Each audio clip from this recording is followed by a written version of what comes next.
প্রিয় দর্শক, আসসালামু আলাইকুম এবং অনেক অনেক শুভকামনা সবার জন্য। গতকালকের আমার দেশে একটি হেডলাইনে চোখ আটকে গেল, আর হেডলাইনটি ছিল যে ওয়াজ মাহফিল উপকারী নয়, যে ওয়াজ মাহফিল উপকারী নয়। সো আমি ভেতরে ঢুকলাম এবং পড়লাম কলামটি, আর্টিকেলটি পড়লাম, ভালো লাগলো। অনেক কিছু শেখার ছিল আমার ওখানে, শিখতেও পারলাম, ভালোও লাগলো। তাই আমি ভাবলাম আমার প্রিয় দর্শকদের সঙ্গে একটু শেয়ার করি। আর আমার ছোটোবেলার কথা মনে পড়ে গেল। বিশেষভাবে উচ্চ বিদ্যালয়ে যখন পড়ি, গ্রামে বড় হয়েছি, একদমই গ্রামে, যেই গ্রামে বিদ্যুৎ এসেছে 10-12 বছর 15 বছর আগে। তার আগ পর্যন্ত কোনো বিদ্যুৎ ছিল না, কাঁচা রাস্তাও ছিল না আমাদের গ্রামে হাঁটবার জন্যে। আমরা হাঁটতাম ধান ক্ষেত, পাট ক্ষেতের আইল দিয়ে জিগজ্যাগ করে হাঁটতাম, কাঁচা রাস্তাটা পর্যন্ত ছিল না যোগাযোগের জন্যে। তো সেই অজপাড়াগাঁয়ে গ্রামে বড় হওয়া মানুষ আমি, অসংখ্য ওয়াজ মাহফিলে অংশগ্রহণ করবার সুযোগ হয়েছে সেই সুবাদে। কারণ প্রিয় দর্শক, আমাদের জানা আছে গ্রামে বেশি হয় ওয়াজ মাহফিল, আজকাল শহরেও হয়, গ্রামে বেশি হয় এবং নির্দিষ্ট সময়ে হয়। প্রতি বছর কখন হবে, বছরে একবার কি দুবার, প্রতিটি এলাকায় প্রতিটি মসজিদ মাদ্রাসাকে কেন্দ্র করে ওয়াজ মাহফিল হয়ে থাকে। এবং বাংলাদেশে একটি অত্যন্ত জনপ্রিয় ধর্মীয় আয়োজন এই ওয়াজ মাহফিলগুলো। আর উদ্দেশ্য কিন্তু চমৎকার ওয়াজ মাহফিলের, মানুষকে সৎ পথে আহ্বান করা, মানুষকে ভালো রাস্তায় ডাকা, ইসলামী শিক্ষার প্রচার প্রসার ঘটানো, সমাজ সংস্কার করা, এইসব ভালো উদ্দেশ্যেই করা হয় সেগুলো। আর পরিকল্পিত হয়েছিল এইসব ভালো উদ্দেশ্যকে সামনে রেখে। কিন্তু এবং আজকাল ওয়াজ মাহফিলের সংখ্যা বেড়েও গিয়েছে অনেক, কিন্তু দেখা গিয়েছে যত বেশি ওয়াজ মাহফিল হচ্ছে, মানুষ তত যেন ধর্মের পথ থেকে দূরে সরে যাচ্ছে। এই অর্থে যে ধর্মের যে প্রায়োগিক দিকগুলো আছে, সৎ থাকা, ভালো রাস্তায় থাকা, অন্যের সম্পত্তি আত্মসাৎ না করা, মানুষকে নির্যাতন না করা, ঘুষ দুর্নীতি এসবের বিরুদ্ধে অবস্থান করা, এসব ঘটছে না, উল্টোটি ঘটছে। ওয়াজ মাহফিলের সংখ্যা বেড়ে গেছে। অন দ্য আদার হ্যান্ড এই অপকর্মগুলো, পাপ কাজগুলো সমাজে অনেক বেশি বেড়ে গেছে, সেটি একেবারে হিসাবের বাইরে। তো মিলছে না বিষয়টি, যে মানুষকে হেদায়েত করবার জন্য এত আয়োজন সারা বছর ব্যাপী, শত শত হাজার হাজার ওয়াজ মাহফিল হচ্ছে সারা দেশে, কিন্তু এগুলোর ইফেক্ট কোথায়? তাহলে মানুষ ভালো হচ্ছে না কেন, সৎ হচ্ছে না কেন, ভালো রাস্তায় থাকছে না কেন? মেলানো যাচ্ছিল না হিসেবটি। তো মনে হলো সেই আর্টিকেলটি আমাকে চিন্তার খোরাক জুগিয়েছে কিছুটা। তো সেখান থেকেও আমি উদ্ধৃতি দিয়ে পড়ব এবং আলোচনা করব। তার আগে আমার নিজের কিছু অবজারভেশন আমি বলবো। তো আমাদের এলাকায় একজন জনপ্রিয় বক্তা, যিনি ওয়াজ করেন, বাংলাদেশের বিভিন্ন জায়গায় তিনি ওয়াজ করেন। তিনি এখন করেন না, অ্যাক্টিভ নেই, অত্যন্ত অসুস্থ বয়স্ক মানুষ, বুড়ো হয়ে গেছেন, বাসায় থাকেন হয়তো, আমি ধারণা করছি। একসময় খুব জনপ্রিয় বক্তা ছিলেন, ধর্মীয় বক্তা। বিভিন্ন জেলায় তার দাওয়াত পড়তো এবং তাকে ডায়েরি মেনটেন করতে হতো, কখন কোথায় নতুন করে কোনো অনুরোধ আসলে তিনি রাখতে পারবেন কিনা, ডায়েরি চেক করে তাকে দেখতে হতো তার শিডিউল খালি আছে কিনা, সেভাবে তাকে ম্যানেজ করতে হতো। বিষয়টি খুব জনপ্রিয়, একেবারে অন্যরকম। তো তিনি একবার ওয়াজ মাহফিল করছিলেন আমাদের এলাকায়। সেখানে ওয়াজ মাহফিল করতে গিয়ে তার বক্তব্যে তরুণদের, আমরা জানি ধর্মীয় বক্তারা দাঁড়িয়ে রাখার ব্যাপারে জোর দেন, ছেলেদের দাঁড়িয়ে রাখতে হবে। তো দাঁড়িয়ে রাখার প্রয়োজনীয়তা বোঝাতে গিয়ে তিনি বলছিলেন যে যেই তরুণেরা কখনো গালে খুল লাগাবে না, অর্থাৎ জীবনে কোনোদিন সেই হবে না, দাড়ি যেভাবে আছে ন্যাচারালি সেভাবে গজাবে, বড় হবে, পাকবে, বুড়ো হবে, লোকটি মারা যাবে, এরকম যার অবস্থা, সে পরকালে লাইলি মজনুর বিয়ে খেতে পারবে, লাইলি মজনুর বিয়েতে সে আমন্ত্রিত অতিথি হবে। সেই বিখ্যাত বক্তা এই উক্তিটি করলেন সেই মাহফিলে। আমি তখন উচ্চ বিদ্যালয়ের 8ম বা 9ম শ্রেণীতে পড়ি। তখনই আমার জানা ছিল যে লাইলি মজনু কোনো ধর্মীয় বিষয় না, ঐতিহাসিক চরিত্র না, একটি উপন্যাস, মধ্যপ্রাচ্যের নির্দিষ্ট এলাকা ভিত্তিক একটি উপন্যাস লাইলি মজনু। আপনারাও জানেন, অনেকে পড়েছেন।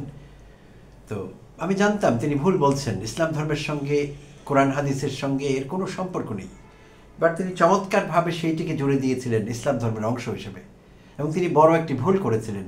আমি সেটি জানতাম, কিন্তু সেই বয়সে আমি প্রতিবাদ করিনি, করা যায় না আসলে, কারণ তিনি খুব হাই প্রোফাইল তো, আর আমি ছোট মানুষ। শুনে বুঝলাম যে তিনি ভুল বলছেন। আচ্ছা, আরেকটি, সেটি অনেক বছর পরের কথা, কোনো জায়গায় ওয়াজ মাহফিল হচ্ছে, তা আমি পাশ দিয়ে যাচ্ছি। তো সেখানে বক্তা ওয়াজ করছেন, বক্তব্য রাখছেন যে বিজ্ঞানীরা বলে আরও অনেকে শিক্ষিত লোকদের খুব গালমন্দ করে এবং তিরস্কার করে বলছিলেন আজকাল অনেকে উচ্চশিক্ষা নিয়ে পাগল হয়ে গেছে এই সেই, তারা বলছে পৃথিবী নাকি সূর্যের চারদিকে ঘুরে। তো আরে কমাক্কেলের দল তিনি এরকমই বলছিলেন, এটি 20-25 বছর আগের কথা, তার ভাষা আমার এখনো মনে আছে। তিনি বলছিলেন আরে কমাক্কেলের দল, আল্লাহর দুশ্মন, রাসূলের দুশ্মন, পৃথিবী যদি সূর্যের চারদিকে ঘুরতো আমরা ছিটকায় বিটকায় পড়ে যেতাম না চারদিকে, আমরা তো পড়ে যাই নাই। তো বিজ্ঞান শিক্ষিত মানুষকে হ্যান্ডেল করবার এই হলো তার বক্তব্য, এই হলো তার কৌশল এবং যুক্তি। তো একবার ভেবে দেখুন প্রিয় দর্শক, তো এরকম যুক্তি অনেক জায়গায় আমি শুনেছি ওয়াজ মাহফিলগুলোতে, আর বক্তাদের মধ্যে খুব বেশি পাইনি যে খুব নলেজেবল, সত্যিকার অর্থে ইসলামিক স্কলার, যুক্তি, মানবিকতা বোধ, জ্ঞান চর্চা করেন, সব কিছু বুঝেন, পরিস্থিতির নিরিখে বক্তব্য রাখতে পারেন, অর্থাৎ সভা বুঝে কীর্তন গাওয়া যেটিকে বলি আমরা, কোন শ্রেণীর লোক শুনছেন, সেখানে কিভাবে কথা বলতে হবে, কিভাবে কাউন্টার করতে হবে, কারো কোনো প্রশ্ন থাকলে সেটি কিভাবে এন্টারটেইন করতে হবে মাথা ঠান্ডা রেখে। তো হচ্ছে না, বেটে বলে মেলেনি। বহুবার আমি অসংখ্য ওয়াজ মাহফিলে গিয়েছি, মিলেনি, আমি সন্তুষ্ট ছিলাম না আসলে, হাতে গোনা দুই একটি ছাড়া। আচ্ছা, তো এই হলো বেশিরভাগ ওয়াজ মাহফিলের অবস্থা। তো ভালোর জন্য সেগুলোর আয়োজন করা হয়, পরিকল্পনা করা হয়, কিন্তু ভালো হচ্ছে না, উল্টোটা হচ্ছে। আর এই কথাগুলোই, এই যেই টাইটেল ওয়াজ মাহফিল উপকার, যে ওয়াজ মাহফিল উপকারী নয় আমার দেশের, তো সেখান থেকে একটু দেখছি একজন যিনি এইটি লিখেছেন এই আর্টিকেল, তিনি তার প্রোফাইলটি একটু আপনাদের সঙ্গে শেয়ার করে নেই। মুহাদ্দিস, জামিয়া ইসলামিয়া, ইসলামবাগ, চকবাজার, ঢাকা। লেখক একজন মুহাদ্দিস, জামিয়া ইসলামিয়ার, তিনি এই আর্টিকেলটি লিখেছেন। ওনার নাম আব্দুল কাইয়ুম শেখ। তো আব্দুল কাইয়ুম শেখ সাহেব কি কি বিষয় শেয়ার করেছেন পয়েন্ট আকারে আমি আপনাদের সঙ্গে একটু সংক্ষেপে ডিসকাস করব। তিনি শুরুতেই, আমি একটু এডিট করব, পুরোটা শেয়ার করব না, বড় হয়ে যাবে ভিডিও। জ্ঞান ও গবেষণার ঘাটতির কথা বলেছেন, অর্থাৎ যারা ওয়াজ করেন তাদের জ্ঞান এবং গবেষণার ঘাটতি আছে, এবং তিনি বলেছেন যে তারা কোরআন, হাদিস, তাফসির এগুলোর উপর নির্ভর না করে বানোয়াট প্রচলিত কিচ্ছা, গল্প, গাল গল্প এবং উপাখ্যান নানা রকম সেগুলো নিয়ে বক্তব্য রাখেন। কোরআন হাদিস নির্ভর বক্তব্য খুব বেশি হয় না, এভিডেন্স বেসড না বিষয়গুলো, কেউ ভেরিফাই করতে চাইলে পারবে না। যেমনটি বলছিলাম, একটি উপাখ্যানকে বানিয়ে দিলেন ধর্মীয় অংশ, লায়লা মজনুর বিয়ে খাওয়া যাবেন শেভ না করলে। তো এই কথাই তিনি বলেছেন যে কোরআন হাদিস নির্ভর আলোচনা কম হয়, এভিডেন্স বেসড আলোচনাগুলো হয়, প্রাচীন গল্প, উপকথা, রূপকথা, উপাখ্যান এইসব ভিত্তিক হয় বেশি গল্পগুলো। তো তিনি কোরআনের একটি সূরার আয়াত উদ্ধৃত করে বলেছেন, আল্লাহ তাআলা বলেছেন, যে বিষয়ে তোমার জ্ঞান নেই তার অনুসরণ করো না, কর্ণ, চোখ, হৃদয় এদের প্রত্যেকটি সম্পর্কে কৈফিয়ত তলব করা হবে। সূরা বনী ইসরাইল আয়াত 36। অর্থাৎ বানোয়াট, মন গড়া, কিস্সা, উপাখ্যান এইসব বলা যাবে না ওয়াজের অংশ হিসেবে। এভিডেন্স বেসড কথা বলতে হবে, না হলে তাকে জবাবদিহি করতে হবে পরকালে, সুস্পষ্টভাবে তিনি উল্লেখ করেছেন। বক্তা আমলদার না হওয়া, তো যারা ওয়াজ মাহফিল করছেন নিশ্চয়ই তারা মানুষের জন্য মডেল হবেন, তাদের চারিত্রিক বৈশিষ্ট্য মানুষ ফলো করবে, কিন্তু তাই কি হচ্ছে আসলে? আমরা অনেক সময় দেখছি যিনি ওয়াজ করলেন, ইসলামিক বক্তা, তিনি তার লাইফস্টাইল ঠিক ইসলামিক না, তিনি মানুষ ঠকাচ্ছেন, তিনি মিথ্যে বলছেন, তিনি বিজনেসম্যান হলে লোক ঠকাচ্ছেন, প্রতারণা করছেন, পোকায় খাওয়া মসুর ডালের সঙ্গে নতুন মসুর ডাল মিশিয়ে দিচ্ছেন, অর্থাৎ যা যা করা লাগে ব্যবসায় ভালো করবার জন্য, প্রফিট করবার জন্য তিনি তাই করছেন অন্য 5-10 জনের মতো। অন দ্য আদার হ্যান্ড একই সঙ্গে তিনি ওয়াজও করছেন যে ভালো থাকতে হবে, ভালো চলতে হবে, সৎ থাকতে হবে। তো এই জন্য তিনি বলেছেন বক্তা আমলদার না হওয়া। তাহলে এই যে ওয়াজ মাহফিলগুলো শত শত হাজার হাজার ইফেক্টিভ হচ্ছে না, অর্থাৎ তার বক্তব্য আমরা শুনছি বাট তার কথা আমরা ফলো করছি না, আমরা ভালো থাকছি না। কারণ হলো আমরা তাকে বিশ্বাস করি না, কারণ আমরা তাকে দেখি আর 5-10 জনের মতো তিনিও মিথ্যে বলেন, তিনিও লোক ঠকান, তিনিও ফাঁকি দিয়ে বিজনেস করেন, ফলে আমরা তার কথার উপর আস্থা রাখতে পারি না।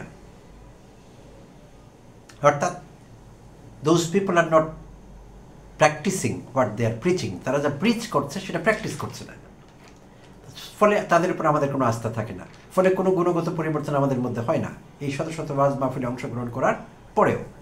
আচ্ছা, ওয়াজের বিনিময়ে চুক্তি করা, আচ্ছা ওয়াজের বিনিময়ে চুক্তি করা, অর্থাৎ বড় বড় বক্তারা টাকা নিয়ে চুক্তি করে আগাম, তাদের রেট আছে বক্তার প্রোফাইল অনুযায়ী, কে কত টাকা নেবেন নিয়ে ওয়াজ করবেন, চুক্তি করে তারপর ওয়াজ হয়। তো এটির কথা তিনি বলেছেন এবং এটি নিষিদ্ধ ইসলামী আইনে, এটি করার কোনো বিধান নেই, তারা এটি করছেন। এটি নিয়েও কিন্তু অনেকের মধ্যে সমালোচনা আছে, আমি শুনি লোকেরা বলছেন যে চুক্তি করে টাকা নিচ্ছেন, এটি তো ঠিক নেই। আচ্ছা, তো এই মৌলানা সাহেব এইটি উদ্ধৃতি দিয়ে বলেছেন যে নবী রাসূলরা কোনো রকম পারিশ্রমিক গ্রহণ করতেন না তারা যখন ধর্ম প্রচার করতেন, এবং কোরআনের আয়াত সূরা শুআরা আয়াত 109 উদ্ধৃত করেছেন তিনি, আমি তোমাদের কাছে এটার জন্য কোনো প্রতিদান চাই না, আমার পুরস্কার তো জগৎ সমূহের প্রতিপালকের কাছেই আছে। সো বিধান নেই আসলে এটি করবার, বাট এটি করা হচ্ছে। ফলে বক্তারা বা যারা ওয়াজ করছেন ইসলামিক স্কলার, তারা তাদের গুরুত্ব হারাচ্ছেন। লোকেরা তাদেরকে এক ধরনের বিজনেসম্যান মনে করছে, যে তিনি চুক্তিভিত্তিক কাজ করেন, টাকা নেন, কথা বলেন, তাকে আর এত গুরুত্ব দেওয়ার কি আছে। আচ্ছা, বিনোদন ও ব্যবসায় রূপান্তর। ওয়াজ মাহফিলগুলো অনেক ক্ষেত্রে ধর্মীয় বিনোদনে পরিণত হয়েছে এবং ব্যবসায় রূপান্তরিত হয়েছে, বাণিজ্যিক ইভেন্টে পরিণত হয়েছে। আমরা দেখি যে কালেকশন বলা হয়, যখন ওয়াজ মাহফিল চলে নানা রকম কালেকশন করা হয়। আবার কিছু কিছু মাওলানা সাহেবের আবার সুখ্যাতি আছে, উনি ভালো কালেকশন করেন, টাকা পয়সা নেওয়া হচ্ছে বিভিন্ন কারণে, এবং সেখানেও এক ধরনের বৈষম্য লক্ষ্য করা যায়। কেউ যদি ছোট অঙ্কের টাকা দেয়, যেমন কেউ টাকা দিল 100 টাকা বা 200 টাকা বা 500 টাকা, অমুক ভাই দিলেন 100 টাকা বা 500 টাকা, আমার নিজের অভিজ্ঞতা থেকে বলছি, এটি শেষ। আর কেউ 2000 টাকা দিয়েছে, অমুক ভাই দিলেন 2000 টাকা, মাশাআল্লাহ মারহাবা, আসেন তার মা বাবার জন্য একটু দোয়া করি। আচ্ছা, তখন আল্লাহর কাছে হাত তুলে 1 মিনিট মোনাজাত করা হয়, আল্লাহ তার মা বাবাকে ব্যস্তে নসিব করো। মা বাবা তো জীবিত আছেন, তখনও মরেননি, জীবিত অবস্থায় ব্যস্তে পাঠিয়ে দিয়ে লাভ কি, তাও দেওয়া হয়, কারণ টাকা তিনি বেশি দিয়েছেন। তো এখানে একেবারে সুস্পষ্ট ডিসক্রিমিনেশন। আর যারা দিচ্ছেন তারা সুনামের জন্য দিচ্ছেন, সেটিও নিষিদ্ধ ধর্মের। সে সুনাম প্রচারের জন্য, নাম প্রচারের জন্য টাকা দেওয়া, ধর্মীয় উদ্দেশ্যে দান করা একদমই ঠিক নেই, বাট সেটি হচ্ছে, ব্যাপক মানুষ উৎসাহিত হচ্ছে, তাদের নাম বলা হচ্ছে মাইক্রোফোনে, এলাকাবাসী জানছেন তিনি দানবীর, অনেক টাকা দান করেন মসজিদ মাদ্রাসায়, এবং তার এলাকায় গুরুত্ব বেড়ে যাচ্ছে, সালাম দুটো বেশি পাচ্ছেন তিনি রাস্তায়। তো এটির কথা বলা হয়েছে যে বিনোদন এবং ব্যবসায় রূপান্তরিত হয়েছে ওয়াজ মাহফিলগুলো, সত্যি তাই হয়েছে আসলে। আচ্ছা, বিভেদ সৃষ্টি ও কটূক্তি, এই পয়েন্টটি অত্যন্ত গুরুত্বপূর্ণ। কোনো কোনো ওয়াজ মাহফিলে মতবাদগত বিরোধ ও রাজনৈতিক ইঙ্গিত অশোভন পন্থায় উল্লেখ করার সঙ্গে সঙ্গে অন্য মাযহাব ও সম্প্রদায়ের নিন্দা করা হয়। এতে সাধারণ মানুষ বিভ্রান্ত হন এবং ধর্মীয় সহিষ্ণুতা নষ্ট হয়। আচ্ছা, ইসলামের দাওয়াতের পদ্ধতি হলো যুক্তি, ভালোবাসা ও উদাহরণের মাধ্যমে মানুষকে সত্যের পথে ডাকা। যুক্তি, ভালোবাসা, উদাহরণ। আল কোরআনে এসেছে, তুমি মানুষকে তোমার প্রতিপালকের পথে আহ্বান করো হিকমত ও সদুপদেশ দিয়ে, এবং এদের সঙ্গে তর্ক করবে উত্তম পন্থায়। তোমার প্রতিপালক তার পথ ছেড়ে কে বিপদগামী হয় সেই সম্বন্ধে সবিশেষ অবহিত, এবং কারা সৎপথে আছে তাও তিনি জানেন। সূরা নাহাল আয়াত 125। অত্যন্ত গুরুত্বপূর্ণ কথা প্রিয় দর্শক। তো আমার অভিজ্ঞতা আমি শেয়ার করবো আপনাদের সঙ্গে। নিশ্চয়ই আপনাদেরও চোখ কান খোলা আছে, নিশ্চয়ই রাস্তাঘাটে চলাফেরা করার সময় বা আপনার এলাকার মসজিদে মাহফিলে কি বলা হয়, অন্য ধর্ম সম্পর্কে যথেষ্ট বিষোদ্গার হচ্ছে, যেটি আমি খুব বিরক্ত। আমি ভীষণ রকমের বিরক্ত। বেশিরভাগ মসজিদ মাদ্রাসা কেন্দ্রিক যে ওয়াজ মাহফিলগুলো হচ্ছে, অন্য ধর্মের লোকদের বিরুদ্ধে অসংখ্য বক্তব্য রাখা হচ্ছে, যেগুলো শুনলে তাদের মনে কষ্ট হচ্ছে এবং তাদের আমাদের ব্যাপারে বিদ্বেষ তৈরি হচ্ছে। একবার ভেবে দেখুন, অন্য ধর্মের লোকেরা যদি, বাংলাদেশে তো খ্রিস্টান আছে, হিন্দু আছে, বৌদ্ধ আছে, তারা যদি তাদের ধর্মীয় প্রোগ্রাম করবার সময় আমাদের সম্পর্কে কথা বলে যে মুসলমানদের এই এই জিনিসগুলো খারাপ, এই আমাদের নাম ধরে যদি এরকম বলে, তাহলে আমাদের কি উপায় হবে, আমরা কিভাবে নেব বিষয়টি? কিন্তু আমরা কি একবার ভেবে দেখেছি মসজিদ মাদ্রাসা কিংবা ওয়াজ মাহফিলগুলোতে অন্য ধর্মের লোকদের যে পরিমাণ তুলোধনা করা হয়, তাদের সম্পর্কে যেসব অসভ্য ভাষা ব্যবহার করা হয়, আর কিছু বিষয় তো একেবারে আমাদের মুখস্থ থাকবার কথা। ইহুদিন আসারা বলতে বলতে মৌলানা সাহেবদের মুখ দিয়ে থুতু বেরোয়। That's not fair. এবং বাংলাদেশে বসে আমরা ওয়াজ মাহফিলগুলোতে কি বলি, খ্রিস্টানদের সম্পর্কে কি বলি, ইহুদিদের সম্পর্কে কি বলি, অন্যদের সম্পর্কে কি বলি, আমেরিকার সম্পর্কে কি বলি, প্রত্যেকটি বিষয় নোট হচ্ছে ইন্টারন্যাশনালি, চলে যাচ্ছে বিদেশে, এবং তারা আমাদের সম্পর্কে কি ভাবছে। আমরা যে বিদেশের সুবিধা করতে পারি না, অনেক বিষয় আমাদের ব্যাপারে আজকাল বলা হচ্ছে যে আমাদের বিষয়ে বিদেশিরা শত্রু ভাবাপন্ন। হবে না কেন? আমি সারাক্ষণ তারা খ্রিস্টান দেশের মানুষ, পশ্চিমের কথা বলছি, ইউরোপিয়ান কান্ট্রির লোকেরা কিংবা আমেরিকানরা, বেশিরভাগ খ্রিস্টান ওসব দেশে, ওইটা খ্রিস্ট জগৎ। তো যখন আমার ওয়াজ মাহফিলে আমার দেশে কোটি কোটি মানুষ সারা বছর ব্যাপী এই জিকির করবে, ইহুদিন আসারা তাদের সম্পর্কে যা তা বলবো আমরা, হ্যাঁ তাদের সমালোচনা করবার অনেক জায়গা আছে, তারা খারাপ কাজও করছেন, কিন্তু তাদের ধর্মের নিন্দা করে না, ক্রিশ্চিয়ানিটির নিন্দা করে না, তাদের নিন্দা করা। যেমন আমি মার্কিন যুক্তরাষ্ট্রে বসবাস করেছি, মার্কিন যুক্তরাষ্ট্রের মানুষ অসাধারণ, চমৎকার। সেখানে বসবাসকালীন সময় আমি খ্রিস্টান এবং ইহুদিদের নিয়ে মিছিল করেছি নিউ ইয়র্কের রাস্তায় ইসরায়েলিদের বিরুদ্ধে। সেখানে ইহুদিও ছিলেন আমার সঙ্গে, বিবেকবান ইহুদিরা ছিলেন, বিভিন্ন বিশ্ববিদ্যালয়ের ছাত্র, শিক্ষক, বুদ্ধিজীবীরা, খ্রিস্টানরা ছিলেন, ইহুদিরা ছিলেন, আমরা মুসলমানরা ছিলাম, একসঙ্গে মিলে আমরা মিছিল করেছি ইহুদিদের বিরুদ্ধে, খ্রিস্টানদের কি বলে ইসরায়েলের বিরুদ্ধে।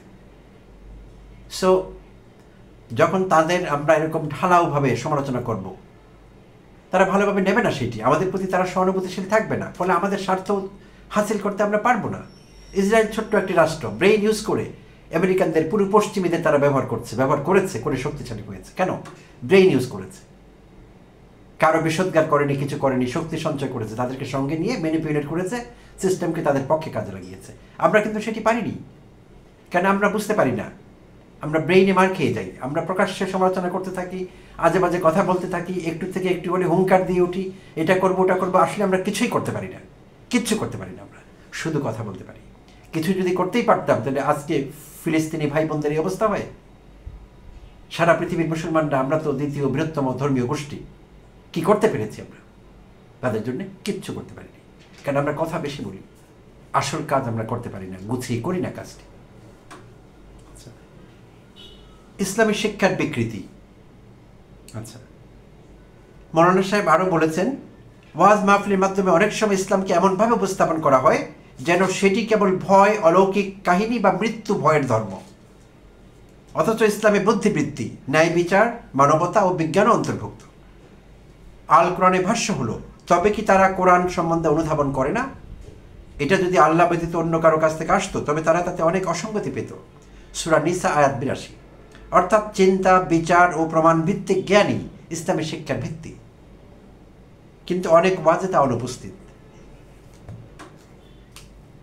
তো আমি কৈশোরে ওয়াজ মাহফিলে পার্টিসিপেট করবার আগ্রহ রাখলেও বা অনেকবার করলেও পরিণত বয়সে এখন আর আমার কোনো আগ্রহ নেই, সত্যি কথা আমি বলছি, এবং আমার প্রয়োজন হয় না। আমি অন্য সোর্স থেকে জানতে পারি, জেনে নেই, নিজেকে আপডেট করবার রাস্তার কোনো অভাব নেই। তাই আমাকে যে কোনো জায়গায় গিয়ে কারো খিস্তি খেউর শুনতে হবে, যাচ্ছে তাই কথা বলবেন, উপাখ্যানকে ধর্মীয় গল্প, ধর্মের অংশ হিসেবে চালিয়ে দেবেন। এবং আরেকটি কথা আমি বলতে বাধ্য হচ্ছি, প্রিয় দর্শক কিছু মনে করবেন না, ভাষা, বেশিরভাগ ইসলামী বক্তার ভাষা থাকে যাচ্ছে তাই, ভাষাটি আনএক্সেপ্টেবল, যা তা বলছেন, একটু পর পর কোনো কারণ ছাড়াই বলবেন হাসানা মিসা, ঠিক না বেঠিক। তার মানে তিনি নিজে যা বলছেন তার নিজের কথার উপর তার কোনো আস্থা নেই, সেলফ কনফিডেন্সের অভাব। এই জন্য একটু পরপর অডিয়েন্সের সঙ্গে কানেক্ট করতে হয় এবং তাদের কাছ থেকে প্রতিশ্রুতি নিতে হয়, তাদের কনফার্মেশন লাগে, হাসানা মিসা, ঠিক না বেঠিক। এবং যখন আপনাকে কোনো কারণে তারা বলবেন মাশাআল্লাহ বলেন, আলহামদুলিল্লাহ বলেন, সুবহানাল্লাহ বলেন, আপনি বললেন, আপনি জোরেও বলতে পারেন, আস্তেও বলতে পারেন, আপনাকে বলবে এই মিয়ারা গলায় জোর নাই, জোরে কন, চিল্লায় কন। চিল্লায় কেন বলতে হবে? সাউন্ড পলিউশন করার জন্য, শব্দ দূষণ করার জন্য? এই দেশে দূষণের কি কোনো অভাব আছে? কেন চিল্লায় বলতে হবে? আল্লাহ কি কানে কম শোনেন? মৌলানা সাহেব কানে কম শুনতে পারেন, আল্লাহ তো কানে কম শোনেন না, আল্লাহ তো অন্তর্যামী। এই কথাটি একটি কমন কথা, যে কোনো জায়গায় আপনি দেখবেন চিৎকার করে কন, জোরে কন, চিল্লায় কন, অত্যন্ত বাজে কথা, এগুলো অশ্লীল শোনায়। আসলে এরকম কথা বলা ঠিক না। কেউ কেউ মনে মনেও কনফার্ম করতে পারে, আলহামদুলিল্লাহ, মাশাআল্লাহ, ইনশাআল্লাহ মনে মনেও পড়তে পারে, চিল্লায় কেন কইতে হবে? কারণ কি? কোনো কারণ নেই। বাট তারা তাদের বুদ্ধিবৃত্তিক দৈন্যতা এবং তাদের স্বল্পতা, বিদ্যাবুদ্ধির এসব কারণে তারা এইভাবে কথা বলেন, একদম ঠিক না বলা। আর ভাষা যদি সাবলীল না হয়, শালীন না হয়, সুন্দর না হয়, আধুনিক মানুষের ভাষার সঙ্গে সঙ্গতি সম্পন্ন না হয়, তাহলে তাদের বক্তব্যের সঙ্গে মানুষ কী করে রিলেট করবে? এবং তারা মৌলানা সাহেব হয়েও কি জানেন না যে ইসলামের রাসূল হযরত মুহাম্মদ সাল্লাল্লাহু আলাইহি ওয়াসাল্লাম কথা বলতেন, সেই সময় আরবে যতগুলো ডায়ালেক্ট ছিল, আরব প্রত্যেক ভাষার ডায়ালেক্ট থাকে শত শত হাজার হাজার, আরবি ভাষার যতগুলো ডায়ালেক্ট ছিল, নবীজি কথা বলতেন সবচাইতে শুদ্ধ যেই ডায়ালেক্টটি, শুদ্ধতম ডায়ালেক্টে তিনি কথা বলতেন। তাহলে তিনি বিশ্ববিদ্যালয়ের ডিগ্রি না নিয়েও কথা বলতেন শুদ্ধতম ডায়ালেক্টে। আর আমাদের মৌলানা সাহেবরা বিভিন্ন জায়গায় তাদের ডিগ্রি, বড় বড় ডিগ্রি, তাদের টাইটেলের কোনো অভাব নেই, বাট তারা কথা বলেন কোন ভাষায়? আমি থাম্বনেইলে মিজানুর রহমান আজহারের ছবি ব্যবহার করেছি।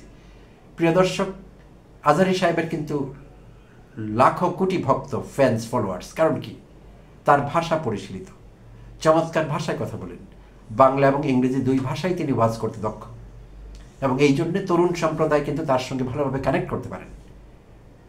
আর তাকে যে তার যে জনপ্রিয়তা বেড়ে যাচ্ছে, এটি আবার আরেক শ্রেণীর আলেম বা ওলামা যাদের কথাই বলি, তারা আবার অনেকে সহ্য করতে পারছেন না, তার বিরুদ্ধে আবার অনেকে লেগে গেছেন আজকাল। তিনি নাকি ইসলামের অসঠিক ব্যাখ্যা দিচ্ছেন। তো এটি তাদের বক্তব্য, কারণ তাদের মতো জনপ্রিয়তা অন্যদের নেই এবং তারা তাদের ভাষা নিয়েও ভালো সমাজে ঢুকতে পারছেন না। বাট আজহারি সাহেব সেটি পারছেন। তাহলে তার ভালো দিকগুলো তাদের নিতে হবে, তার বিরুদ্ধাচরণ না করে, তার সঙ্গে শত্রুতা না নিয়ে তার ভালো জিনিসগুলো যদি তারা গ্রহণ করেন, তাদের জন্য ভালো হবে, সবার জন্য ভালো হবে। ডক্টর জাকির নায়েকের ছবি ব্যবহার করেছি আমি। ডক্টর জাকির নায়েক বিশ্বব্যাপী ধর্ম প্রচার করছেন এবং যে কোনো পরিস্থিতি ট্যাকল করার মতো যোগ্যতা রাখেন। তাকেও অনেক লোকেরা মজা করে বলে কাঠমোল্লা, তাকে অনেক কাঠমোল্লারা বলেন যে তিনি টাই কেন পরেন, কোট কেন পরেন। তো সেটির জবাবও তিনি চমৎকারভাবে দিয়েছেন যে আমি যদি লম্বা আসকান পড়ি, আমি কি পশ্চিমে বিভিন্ন জায়গায় লোকের সঙ্গে মিশি, আমি কি মিশতে পারতাম? আমার কি ইউনিভার্সাল অ্যাকসেপ্টেবিলিটি থাকতো? আমি টাই কোট পরি বলে আমি যে কোনো জায়গায় অ্যাক্সেস পাই এবং যে কোনো জায়গায় আমি ধর্ম প্রচার করতে পারছি। তো চমৎকার বুদ্ধিদীপ্ত ব্যাখ্যা তিনি দিয়েছেন। তো আসলে সবাই ডক্টর জাকির নায়েক হবেন আর মিজানুর রহমান আজহারি হবেন, বিষয়টা এরকম না, কিন্তু তাদের ভালো দিকগুলো নিতে হবে। আর এই যোগ্যতা নিয়েই কিন্তু এখনকার সময়, পরিবর্তিত সময়, ডিজিটাল টাইমে ধর্ম প্রচার করতে হবে। না হলে সেই প্রচার হবে না, সেটি উল্টো কাজ করবে, বুমেরাং হয়ে যাবে। মানুষকে ভালো রাস্তায় ডাকবো, মানুষ উল্টো দিকে যাবে। আর বেশিরভাগ ওয়াজে নামাজ রোজা নিয়ে কথা হয়, নামাজ রোজা এবং পর্দা, এর বাইরে যে হক্কুল ইবাদ আছে, মানুষের অধিকার নষ্ট করছে, সেই বিষয়ে খুব কম কথা হয়। এই বিষয়টি তারা বোঝেন কিনা আমি জানি না, ওটি আসলে গুরুত্বপূর্ণ বেশি। সেই জন্য আমরা দেখি যে মানুষ মসজিদে দৌড়াচ্ছে 5 বেলা, কিন্তু একই লোক অসৎ কাজে লিপ্ত, সবসময় অসৎ কাজ করছেন, মিথ্যে বলছেন, লোক ঠকাচ্ছেন, সব রকমের অন্যায় কাজ করছেন, আবার মসজিদেও দৌড়াচ্ছেন 5 বেলা। অর্থাৎ ওয়াজ শুনে তার মনে হয়েছে 5 বেলা মসজিদে হাজিরা দিলেই হবে, আর যা আছে তার সব কিছু থাকবে, বিজনেস অ্যাজ ইউজুয়াল। বিষয়টি এরকম না, তাই ওইসব বিষয়ে আরও কথা বলা দরকার। তো আমরা আশা করব আগামী দিনে আমাদের যারা ধর্মীয় বক্তা আছেন, ইসলামিক স্কলার আছেন, তারা আরও ভালো বক্তব্য রাখবেন কোরআন হাদিসের আলোকে, এভিডেন্স বেসড, এবং সেগুলো হবে practical from realistic point of view, যাতে সমাজের কাজে আসে, মানুষের কাজে আসে। এটি আমাদের প্রত্যাশা। আসলে প্রিয় দর্শক, ভালো থাকবেন। ধন্যবাদ সবাইকে।